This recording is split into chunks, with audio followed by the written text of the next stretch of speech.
Hey y'all, thanks for stopping in. So we got a little follow-up to the Planet Fitness story where a woman walked into the bathroom, a man was in there shaving his face, and you know how the story goes, right?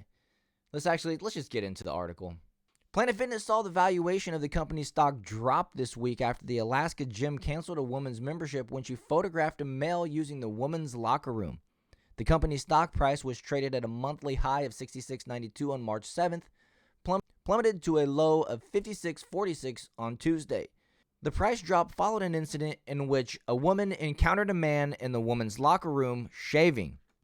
She also claimed in the video posted to Facebook there was a little girl sitting in the corner. She could have been 12 years old, and a towel kind of freaked out. I was offended. I took a picture of him, she said in the clip. Silva added that the man had been shaving his face and told her he was, that's derogatory in the age that I grew up, so I'm not even going to say it. After she relayed her complaints to management, Silva said her membership was revoked for violating the rules against photographing other gym users. The gym's policy allows members to use the locker room that corresponds with their gender identity. I wonder if people are dropping their memberships too. Our gender identity non-discrimination policy states that members and guests may use the facilities that best align with the sincere, self-reported gender identity, the gym said in a statement. However, the policy is not a blanket invitation for people to enter the locker room of their choosing by asserting a gender that is not their own. That's such a confusing statement. If it is confirmed that a member is acting in bad faith and improperly asserts a gender identity, they may be asked to leave and their membership may be terminated, the company said. In 2015, Michigan woman Yvette Cormier sued Planet Fitness after she claimed her membership was wrongly terminated after she complained about a transgender woman. A Michigan judge eventually ruled against Cormier. Interesting. So we have that, and then we have this other one here. Tyson Foods hoping to hire over 40,000 immigrants for labor manufacturing jobs report. Oh boy. So Planet Fitness didn't learn from Bud Light last year, and neither did Tyson Foods, as they're both facing boycotts. But here, let's check this one out too. Tyson Foods says it's eager to hire over 40,000 asylum seekers and migrants arriving in the United States, according to a report from Bloomberg. These are criminal migrants, and these people are going to keep wages cheap. So when you go out there and try to get a job, when your child goes out there and tries to get a job, the reason why they're not getting paid enough to where they can actually break into the homeowner market, in part, is due to the criminal migrants who have flooded across our southern border, allowed by the communist-backed Biden regime. But the multinational food conglomerate is allegedly hoping to hire personnel from the massive influx of migrants coming into the country from South and Central America. Oh, they're coming from more places than that, trust me. They're very, very loyal, Tyson Human Resources leader Garrett Dolan said in a statement to the outlet.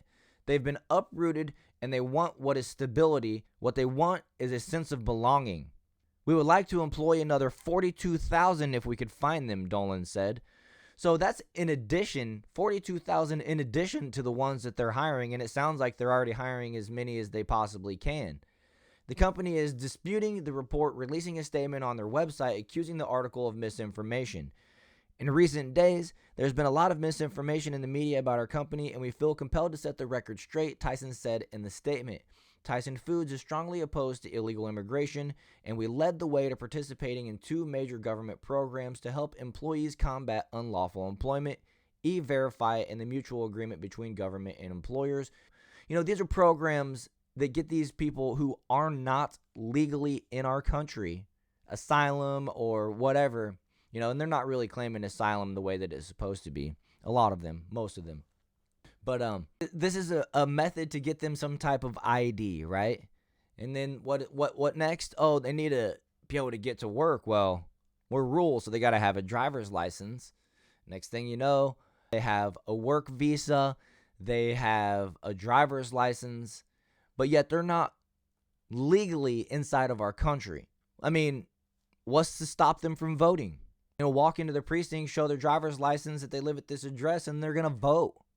So not only are they gonna blow up our population numbers and give blue cities and states extra electoral votes via the census that is counted here in the next, I think it's 2008 or something, 2028.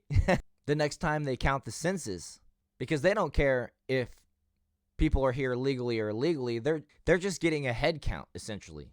And that head count determines the amount of electoral votes states get. So not only will these criminal migrants, these people illegally in our country, be voting indirectly, giving extra electoral votes to candidates, they'll actually be, in my opinion, casting actual ballots, filling out actual ballots. But let's continue.